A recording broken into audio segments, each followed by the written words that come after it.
कि न तो हम सरकार के कभी सी विरोधी रहे हैं, नहीं सरकार के समर्थक रहे। हम सिर्फ सरकार के पॉलिसी का समर्थन और विरोध करते हैं। सरकार की जो सक्षमता परीक्षा लेने की जो मनसा थी, जो राजकर्मी बनाने की मनसा थी, जो के पाठक के जिस समय जलवा चल रहा था, और जब उन्होंने बार बार कहता था कि इसको सस्पेंड करो, इसको बर्खास्त करो, और उन पर कार्रवाई नहीं हो पाती थी, तो सरकार एक पॉलिसी बनाई कि हम इनको राज्यकर्मी बना ले और उन पर कार्रवाई करने में हमको सहूलियत हो।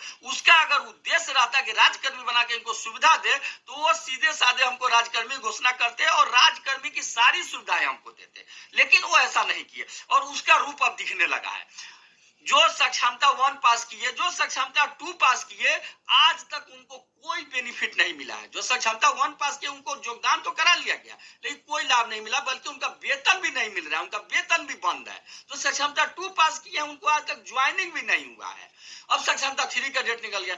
अभी कल सरकार द्वारा एक पत्र निकाला गया है कि उनके फिक्सेशन में समय लगेगा और वित्तीय वर्ष में समय कम बचा है, इसलिए न्यूनतम पेमेंट जो है, जो 1 से 5 का 25,000 है, 6 से 8 का 28,000 है, 9-10 का 31,000 है और +2 का 32,000 है। यानी न्यूनतम पेमेंट पर उनको फिक्सेशन करके उनको पेमेंट दिया जाए। मैं सरकार को कहना चाहता हूं कि जब वेतन संरक्षण का लाभ दे है, किसी भी शिक्षक को जो वेतन मिल रहा है उससे कम पेमेंट नहीं मिलेगा, ऐसा आपने नियम बनाया है या नियम है, तो फिर न्यूनतम पर फिक्सेशन करने की क्या जरूरत है। जो आपको कैंप लगाकर 1 सप्ताह में हर हाल में सभी शिक्षकों का फिक्सेशन कर देना चाहिए और उसके अनुरूप पेमेंट करना चाहिए। अगर आपका जो सिस्टम है वो अकर्मण्य है, वो बिना घूसखोरी के करने वाला नहीं है, आप उसको समय इसलिए दे रहे हैं ताकि वो पैसा वसूल करके काम करे, तो ठीक है आप करवाइए।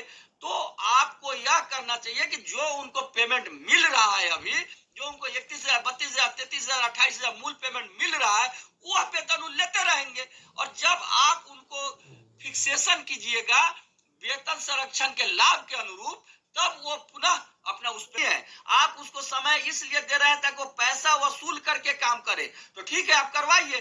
तो आपको यह करना चाहिए कि जो उनको पेमेंट मिल रहा है, अभी जो उनको 31,000, 32,000, 33,000, 28,000 मूल पेमेंट मिल रहा है, वो वेतन लेते रहेंगे। और जब आप उनको फिक्सेशन कीजिएगा वेतन संरक्षण के लाभ के अनुरूप, तब वो पुनः अपना उस